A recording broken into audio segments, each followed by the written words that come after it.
Hi guys, welcome back to the channel and let's begin with part 4 of question number 3rd of exercise 3.3 chapter pair of linear equations in two variables. Question number 4 है the taxi charges in a city consist of a fixed charge together with the charge for the distance covered. For a distance of 10 km, the charge paid is rupees 105 and for a journey of 15 km, the charge paid is rupees 155. What is the fixed charge and the charge per kilometer? How much does a person have to pay for traveling a distance of 25 kilometre? तो इस question में क्या है कि एक taxi है जो city में चार्ज करता है एक फिक्स्ड चार्ज और जो दूसरा चार्ज है वो चार्ज पर किलोमीटर है, मतलब जितना वो डिस्टेंस ट्रैवल करेगा चार्ज उतना ज़्यादा बढ़ेगा. तो यहाँ पे स्टेटमेंट जो होगा for a distance of 10 kilometre, तो 10 किलोमीटर डिस्टेंस ट्रैवल करने पे टैक्सी कितना रुपीस चार्ज कर रहा है 105. वहीं अगर 15 किलोमीटर डिस्टेंस ट्रैवल करते हैं तो 155 रुपीस चार्ज कर रहा है. तो यहाँ पे हम लोग को फाइंड करना है फिक्स्ड चार्ज और चार्ज पर किलोमीटर. तो यहाँ पे हम लिख लेंगे let the fixed charge be x and charge per kilometre be Y. That means अगर वो 10 किलोमीटर डिस्टेंस ट्रैवल करता है तो उसमें फिक्स्ड चार्ज भी होगा जो फिक्स है और जितना वो डिस्टेंस ट्रैवल करेगा वो चार्ज भी ऐड हो जाएगा. तो अब यहाँ पे अकॉर्डिंग टू द क्वेश्चन क्या होगा, फर्स्ट है 10 किलोमीटर, तो जो 10 किलोमीटर डिस्टेंस है उसमें फिक्स्ड चार्ज भी ऐड होगा. यहाँ पे एज पर क्वेश्चन है fixed charge together with the charge for the distance covered, यानी कि हम दोनों चार्ज को ऐड करेंगे. जो फिक्स चार्ज है वो है x और डिस्टेंस वो कितना ट्रैवल किया 10, तो यहाँ पे हो जाएगा 10y. कितना चार्ज पे करना पड़ा 105 रुपीज़. यही इक्वेशन नंबर 1. अब नेक्स्ट जो इक्वेशन बनेगा and for a distance of 15 kilometre, तो 15 किलोमीटर वो डिस्टेंस ट्रैवल किया है तो 15 तो उसका चार्ज पर किलोमीटर है, बट उसमें हम ऐड करेंगे उसका जो फिक्स चार्ज है वो भी. तो ये हो जाएगा x प्लस 15y और उसको कितना पैसा पे करना पड़ा 155 रुपीज़. ये है इक्वेशन नंबर 2. यहाँ इसको हम ऐसे ही सब्स्टिट्यूशन मेथड से सॉल्व कर लेंगे from equation number 1. Equation number 1 क्या है, x यानी कि fix charge plus 10y distance covered is equal to 105. तो यहाँ पे हम लिख सकते हैं x is equal to 105. 10y को इक्वल के इधर लेके आएंगे माइनस में चेंज हो जाएगा. ये है इक्वेशन नंबर 3. अब ये जो इक्वेशन है उसको हम इक्वेशन नंबर 2 में पुट करेंगे. यहाँ पे लिख लेंगे putting the value of x in equation number 2. Equation number 2 है x plus 15y is equal to 155. यहाँ पे x है 105 minus 10y plus 15y is equal to 155. तो यहाँ पे हो गया 105. तो यहाँ पे क्या है 10y plus 15y minus 10y, तो 15 में 10 माइनस करेंगे तो आ जाएगा 5y इज इक्वल टू 155. अब यहाँ पे 5y इज इक्वल टू 155. 105 को इक्वल के इधर लेके आएंगे माइनस में चेंज हो जाएगा. ये हो गया 5y is equal to 550 and 5 में 0 5, तो आ गया 50. y is equal to 50 divided by 5. 5 1 ज़ा 5 10 ज़ा, तो y का वैल्यू आ गया 10.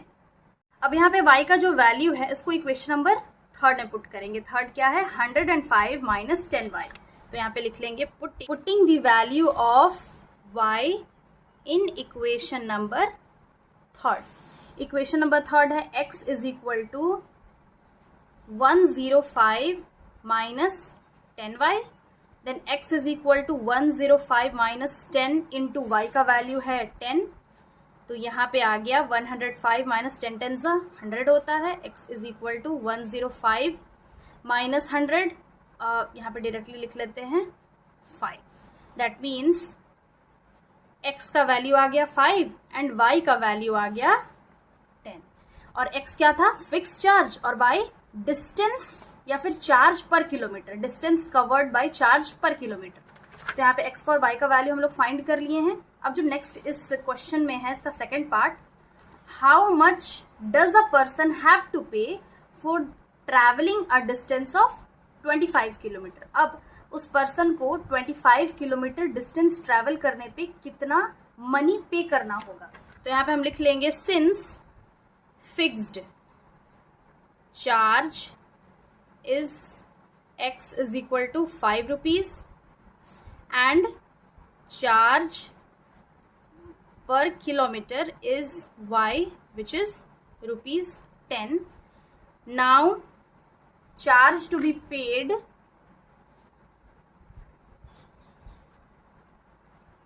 for 25 kilometre. 25 किलोमीटर में क्या होगा, जो इसका फिक्स चार्ज है वो होगा प्लस 25y यानी कि distance into charge per kilometre. तो ये हो जाएगा x है 5 और 25 इंटू वाई है 10। इसको सॉल्व करेंगे तो ये होगा 5 प्लस 25 इंटू 10 250 एंड 250 में 5 ऐड करेंगे तो ये हो जाएगा 255 rupees. Therefore charge that is paid और amount that is paid for 25 kilometre is 255 rupees. Question number 5 है a fraction becomes 9/11 if 2 is added to both the numerator and denominator. If 3 is added to both the numerator and denominator, it becomes 5/6. Find the fraction. तो यहाँ पे हम लोग को fraction find करना है। Fraction क्या होता है, जो x बाई वाई के फॉर्म में होता है कि इस फॉर्म में है तो वो फ्रैक्शन है। यहाँ पे जैसे 9/11 ये एक फ्रैक्शन है, 5/6 ये एक फ्रैक्शन है। तो यहाँ पे हम लिख लेंगे let x by y be the fraction. x by y को हम लोग फ्रैक्शन ले लिए हैं, जहाँ पे x क्या है, न्यूमरेटर, यानी कि ऊपर वाला जो टर्म होता है वो न्यूमरेटर होता है और नीचे डिनोमिनेटर होता है। तो यहाँ पे जो अब स्टेटमेंट यानी कि इक्वेशन बनेगा according to the question, 2 is added to both the numerator and denominator. तो इस फ्रैक्शन में ऊपर है x और नीचे है y। अब यहाँ पे अगर हम 2 ऐड कर ले ऊपर भी और नीचे भी तो ये क्या बन जा रहा है, 9/11 होगा, 9/11। वही नेक्स्ट में है इफ 3 इज एडेड, यानी कि इस फ्रैक्शन में जो न्यूमरेटर है वो है x ऊपर और डिनोमिनेटर है y नीचे। तो यहाँ पे अगर 3 ऐड कर ले रहे हैं ऊपर नीचे दोनों साइड, देन वो आ जा रहा है 5/6। अब यहाँ पे जो दोनों ही इक्वेशन है उसको सॉल्व कर लेंगे और normal pair of linear equation के फॉर्म में लेके आएंगे। तो यहाँ पे हम इसको सॉल्व कर ले रहे हैं। यहाँ पे ये जो क्रॉस मल्टीप्लाई करेंगे यानी कि 11 को इससे मल्टीप्लाई करेंगे और 9 को इससे।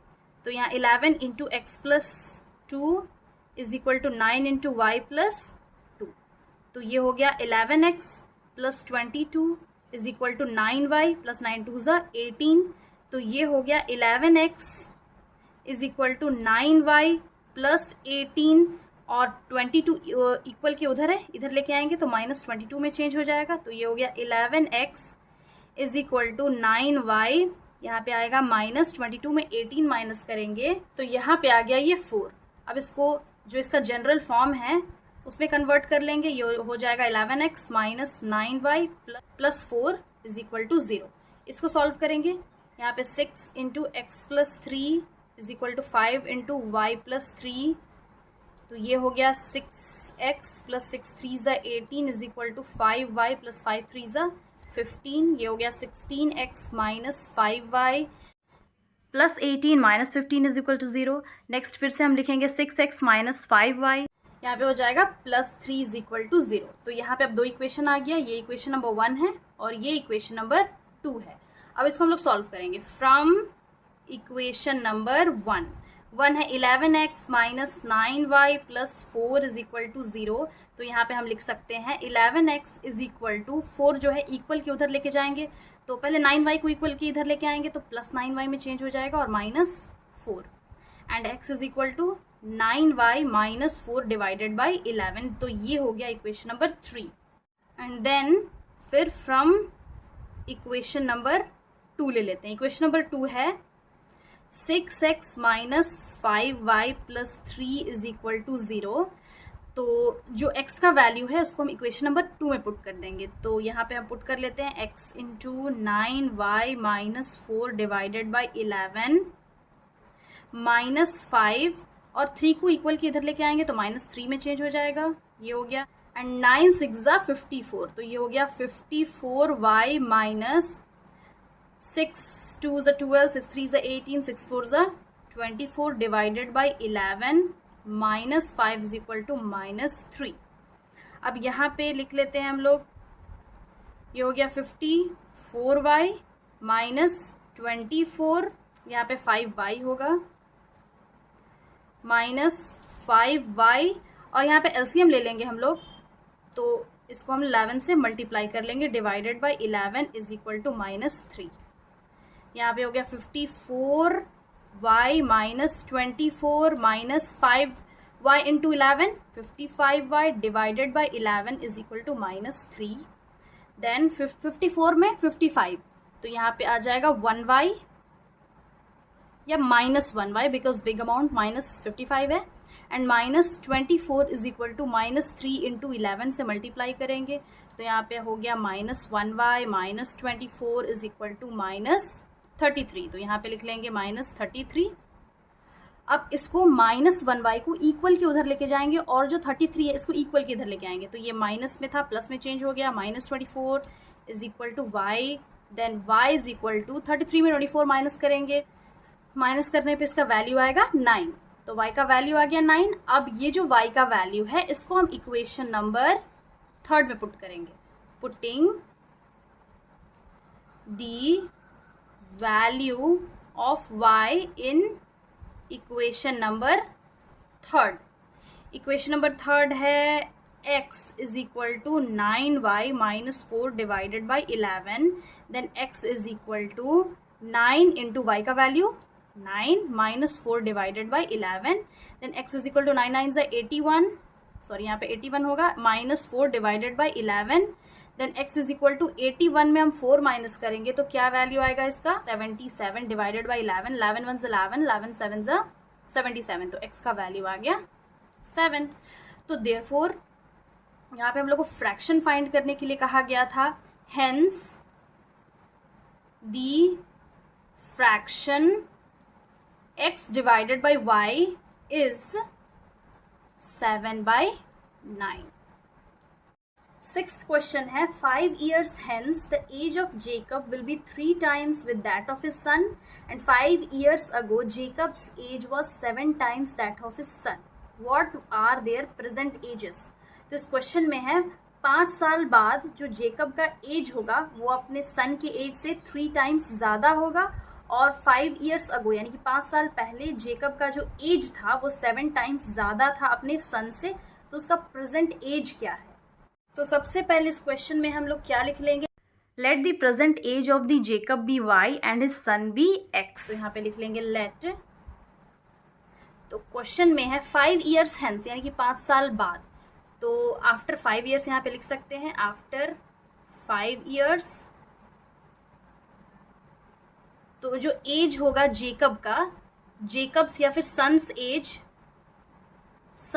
एज विल बी क्या होगा, जो एज होगा उसमें हम 5 ऐड कर देंगे, यानी कि जो सन का प्रेजेंट एज है वो है x और उसमें हम 5 ऐड कर देंगे तो वो हो जाएगा आफ्टर 5 years का एज, तो ये हो जाएगा x + 5। एंड देन जेकब्स का जो एज होगा उसमें भी जो प्रेजेंट एज है जेकब का वो है y, उसमें 5 हम ऐड कर देंगे तो हो जाएगा y + 5। अब अकॉर्डिंग टू द क्वेश्चन यहाँ पे क्या होगा, x + 5 और यहाँ पे लिख लेते हैं y + 5। क्वेश्चन में क्या है, Jacob's age will be 3 times with that of his son, यानी कि जेकब का जो एज है, ये जेकब का एज है वो सन से 3 टाइम्स ज़्यादा है, तो सन के एज में हम 3 मल्टीप्लाई कर लेंगे।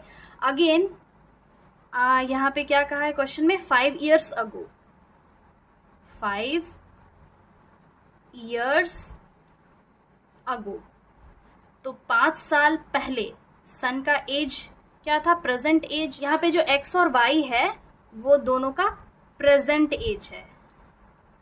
अब यहाँ पे 5 years अगो है तो सन का एज क्या होगा, जो प्रेजेंट एज है उसमें हम 5 माइनस कर देंगे, तो यहाँ पे हो गया x - 5, और जेकब्स का जो एज होगा उसमें भी हम 5 माइनस कर देंगे। और क्वेश्चन में है Jacob's age was 7 times that of his son's age, तो यहाँ पे लिख लेंगे according to the question Jacob का जो एज होगा वो अपने सन के एज से 7 टाइम्स ज़्यादा होगा। तो जेकब का एज क्या है y-5 और सन का एज है x-5। तो सन की एज में हम 7 मल्टीप्लाई करेंगे, बिकॉज जो जेकब का एज है वो सन की एज से 7 टाइम्स ज़्यादा है। तो यहाँ पे जो सन का एज होगा वहाँ पे हम 7 मल्टीप्लाई कर लेंगे। अब यहाँ पे हम इसको सॉल्व कर लेंगे, यहाँ पे साइड में सॉल्व कर लेते हैं। ये है 3 into x plus 5 is equal to y plus 5। Multiply करेंगे तो ये हो जाएगा 3 इंटू एक्स 3x प्लस 5 3 ज़ा 15 is equal to y plus 5। Then 3x minus y plus 15 minus 5 is equal to 0। तो यहाँ पे हो गया 3y माइनस वाई, 15 में 5 माइनस करेंगे तो यहाँ पे आ जाएगा plus 10 is equal to 0। Then ये हो गया अब इक्वेशन नंबर 1। अब इसको सॉल्व करेंगे, यहाँ पे x है। अब इसको हम सॉल्व करेंगे तो ये हो जाएगा 3x प्लस 10 माइनस वाई को इक्वल के उधर लेके जाएंगे तो ये हो जाएगा प्लस वाई। तो यहाँ पे क्या आ गया y is equal to 3x plus 10। ये है equation number 3। Because equation number 2 ये है, इसको हम पहले सॉल्व करेंगे। तो यहाँ पे अगर इसको हम सॉल्व करते हैं तो ये हो गया y minus 5 is equal to, multiply करेंगे 7x माइनस 7 5 ज़ा 35। देन y माइनस 5 माइनस 35 को इक्वल के इधर लेके आएंगे तो ये प्लस 35 में चेंज हो जाएगा इज इक्वल टू 7x। यहाँ पे हो गया y, 35 में 5 माइनस करेंगे तो हो जाएगा plus 30 is equal to 7x। ये क्या है, ये है इक्वेशन नंबर 2। तो हम इसको स्टैंडर्ड फॉर्म में चेंज नहीं किए हैं, बस हम लोग यहाँ पे वैल्यू पुट करेंगे y का। तो यहाँ पे जो y का वैल्यू है इसको यहाँ पे पुट कर देंगे। यहाँ पे लिख लेते हैं putting the value of y in equation number 2। तो y का वैल्यू क्या है 3x plus 10 plus 30 is equal to 7x। तो यहाँ पे हो जाएगा 3x plus 10 plus 30 40 is equal to 7x। अब यहाँ पे 40 इसको इधर ही रहने देंगे, 7x प्लस 3x को इक्वल के इधर लेके आएंगे तो ये माइनस 3x में चेंज हो जाएगा। तो अब ये हो गया 7x में 3x माइनस करेंगे तो ये हो जाएगा 4x is equal to 40। Then x is equal to 40 divided by 4, 4 1 ज़ा 4 एंड 4 10 ज़ा 40। तो यहाँ पे x का वैल्यू आ गया 10। अब ये जो x का वैल्यू है इसको इक्वेशन नंबर 3 में पुट करेंगे। Now putting the value of x in equation number 3, y is equal to 3x plus 10, then y is equal to 3 into 10 plus 10, y is equal to 30 plus 10 which is equal to 40। therefore x का value आ गया 10 and y का value आ गया 40। hence x क्या था, x था son का प्रेजेंट एज और y था जेकब का प्रेजेंट एज। तो यहाँ पे लिख लेंगे therefore the present age of the son, वो क्या था x is equal to 10 years and the present age of Jacob, वो हम क्या ले लिए थे y is equal to 40 years. लोग फाइंड कर लिए। So this was the last question of this exercise. I hope समझ में आ गया होगा। Again I'll be back with the next video solving the questions of the next exercise. Till then have a nice day. Thanks for watching.